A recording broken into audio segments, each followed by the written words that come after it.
Hello, welcome to episode 9 of this whole series, and we are going back once again to do some more drums.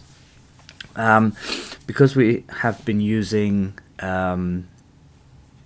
Easy Drummer, so MIDI drums, I want to show you, we've done quite a few bits and bobs about the drums, but I want to show you one last thing which I think is super helpful, which is to actually separate all the MIDI drum tracks out. And I'll just quickly go through the processes of doing that. So I just made a clean Reaper file with some basic drums.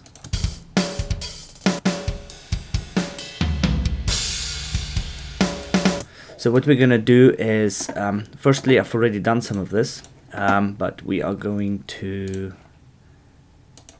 show you what we've done here. So I used the original mix preset, and the reason I did that is because I want all the drums separated out. So in theory you can see it as a fully mic'd drum kit and all the different mic separate them out instead of having one MIDI track. So if we play this back, you can see the drums playing here. So this is kick in, kick out. So what I'm going to do is I'm going to put these levels nice and high, and that the reasoning will come later. This is the snare top, snare bottom, hi-hat, toms, overheads, ambience, mono ambience. Now you'll notice here that there is a bleed section here. That is how much bleed from the snare and stuff like that comes into the overheads, etc, etc. Now when it comes to the bleed, I actually like to have some kick and snare in the overheads. It actually helps to bring a little bit of a punch to the snare and the kick as well. You just have to make sure that you need to check your phase. Because this is like a MIDI drum kit and it's playing back samples, usually the phase is not an issue, but if this was a real recorded track, you would have to check your phases. Now I'm not going to go through the whole setup of show and tell and how to mix the drums after this is done. It's more about showing you how to get more control over your MIDI drums. So what we've done for the track in question before is that we have chosen the right drum kit. We've messed around with the MIDI file itself and the velocities, done a lot of work to try and make sure that it's quite humanized. These were tracks played by real drummers to start with. Then we listened to the song and the riffs, and we slightly manipulated when it hit and how hard it hit in certain times of the riff itself to try and make it more specific to that song and not just a generic track.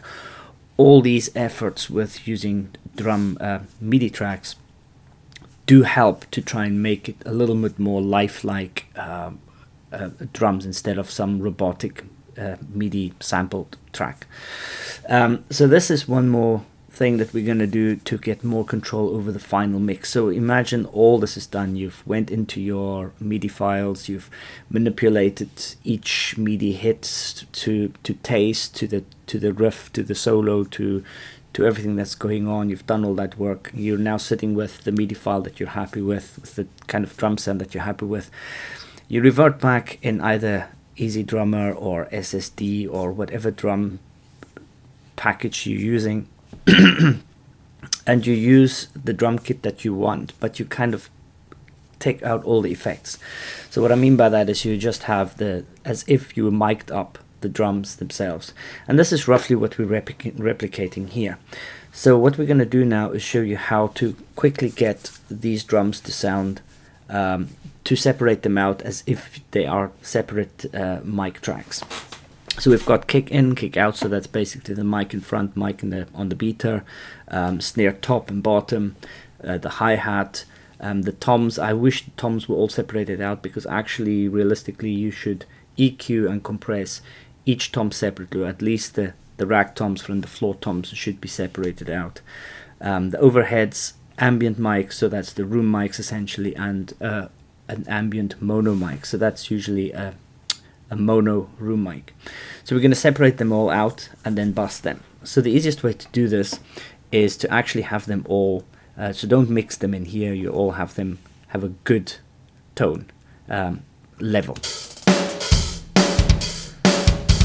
Okay, so the easiest way to do it is to just duplicate tracks. So we'll duplicate this, go to the previous one and say bass in. So this is your bass in track. And we're going to mute everything out. Actually, we can just solo.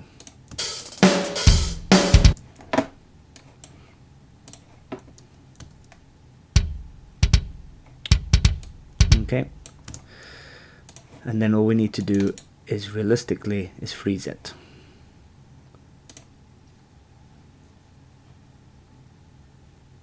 So that's our bass track done. Then we duplicate it again. And then this time we are going to only solo the out.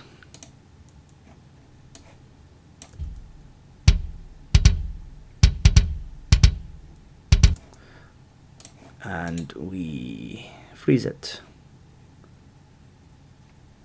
You'll see that anything that is just mono can just be monoed. There's no reason to do that any other way.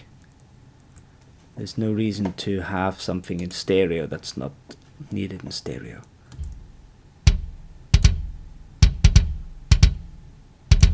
I'm actually going to make this a bit louder. You can go here and just turn up the volume a bit.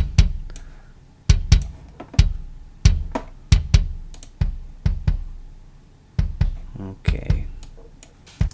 And then we'll solo it. Then we'll freeze it. You can also render these tracks to stems,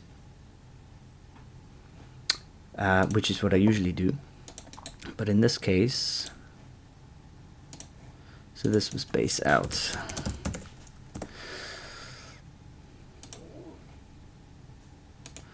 Now we're starting with the snares, snare top.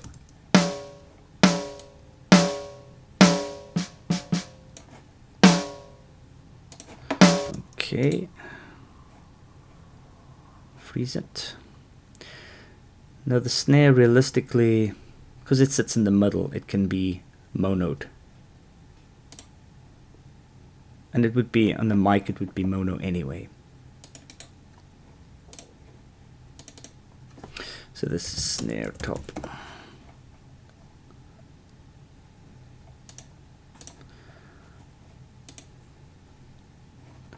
This would be snare bottom.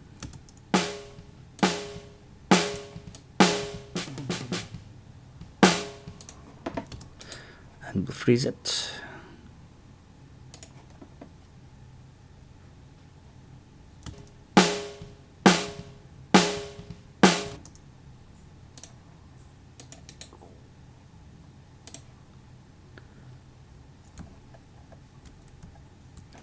We'll just continue down this path.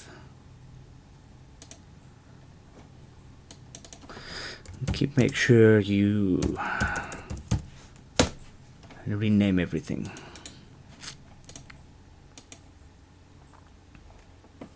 Okay, so where are we? Snare bottom. Now we're going to do the hi-hat. Now the hi-hat, you'll notice I'm going to put this right in the center. Give it a better volume.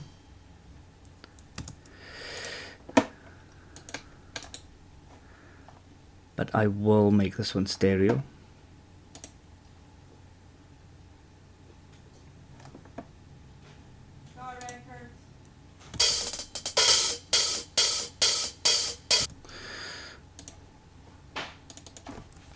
Hi-hats. Duplicate. Make these toms. Oh.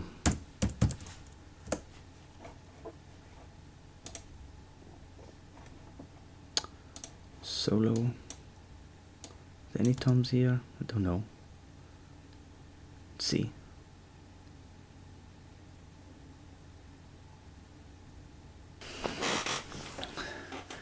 There was a little interruption, so what I did was I took the time to quickly, just like I did all the others, just separated them out. So now we've got separated tracks from the MIDI file. We've got and they are, in this case, they are frozen tracks, so not printed. If you stem them, they're printed. In this case, they're frozen, so I can actually unfreeze them and go back if I wanted to change anything. However, for the purposes of demonstration, just freezing them, so they're now WAV files. What I've also done is they're all pretty much as they come out of the microphone, if you know what I mean. So we've got separated out bass in, bass out, so front and back of the bass drum, snare top and bottom, hi-hat, ride, toms as a stereo file, obviously, because the toms are stereo image. So are the overheads. Then we have a room stereo and a room mono. Usually what you do with a room mono is that you highly compress them to give a bit of kick in the bottom. However, in this case, just show you what you end up now with is a separated out drum tracks that you now can treat like you would as if you had recorded drums live. It gives you a lot more control than you would have within Easy Drummer or Stephen Slate drums or anything like that. It also means you can double certain things up, and you can compress, which is very important. One of the reasons you would do this is because you need to compress certain things differently. You need to compress and EQ the rides and the hi-hats and stuff like that different from you with the toms, different from you with the snare. So you now have them separated out and you can treat them differently. So let's just play this back as it is bland. So let us solo this.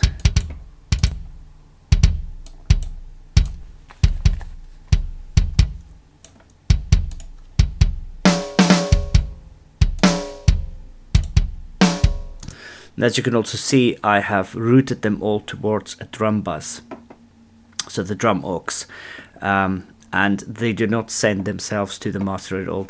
It all gets sent through the drum aux.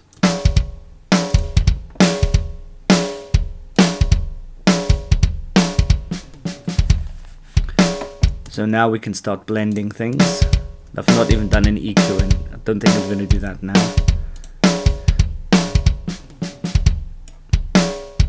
The hi-hat can be put to one side.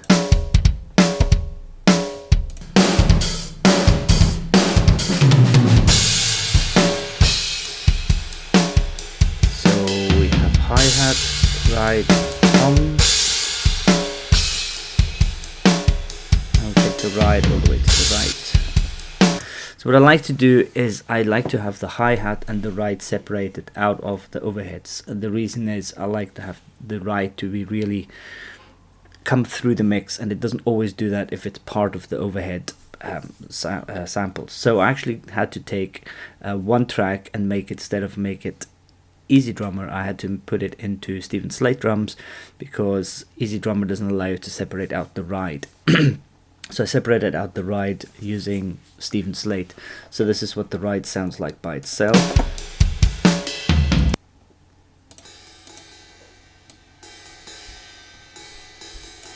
So what this now allows us to do is play with our stereo image. It allows us to EQ and compress and reverb everything the way we want to, and we're not stuck with the presets that we have in Stephen Slate or in Easy Drummer. So this is what I actually did before I did the final mix with Distorted Senses, or the track that this episode is based on. So this is just a quick overview of how to separate out the tracks so that you can manually manipulate the different drums separately. We will do a how to mix drums based on this now in the near future, because it's ready now to do so. Look out for episode 10 is where I'm going to show how we stemmed the fine for the final mix, and then one more, which is episode 11, which will be the final master.